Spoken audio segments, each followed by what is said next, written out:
ADXTG gawa ng SYM 400cc na scooter. Ito Zontes gawa ng Zontes 400cc. Ito naman yung XP Peugeot gawa ng Peugeot. So ang kaibahan nito, manipis to eh. Kung makikita nyo dito, manipis oh. Ito naman medyo malapad. Tapos ito sobrang lapad. 400, 368, 400cc. So kagandahan naman nito, yung makina na yan sa gitna, balance niya center, kadena. Ito makina niya sa likod, kaya yung bigat niya nasa likod. So ito naman makina niya nasa likod.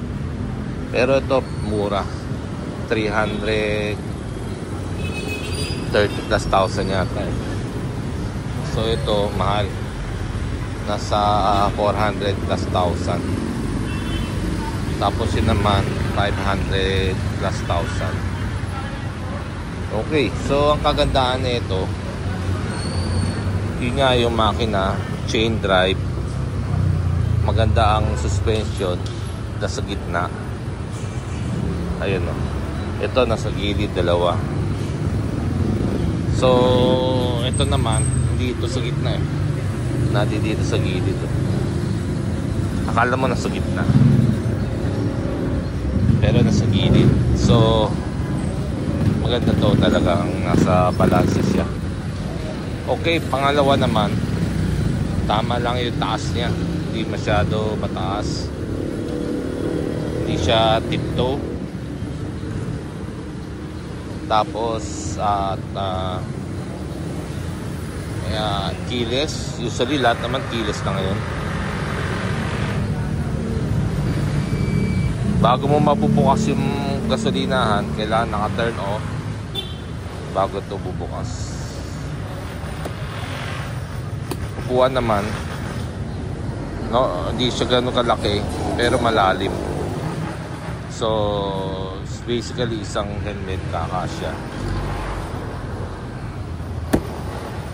And yung positioning ng handlebar niya, medyo pag sa akin medyo malapit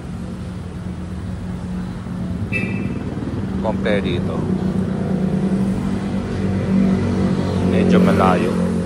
Ewan ko kung nakikita nyo. Okay, right now, since kakakalabas lang sa market to, gagawa natin ng mga accessories to para mapakita natin sa mga customer. Okay, so unahin natin tong top box bracket. Next is crash guard.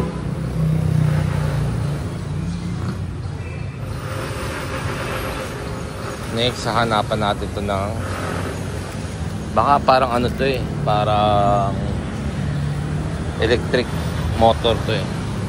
Check natin kasi wala siyang pihitan eh. Okay, yun lang po. Thank you.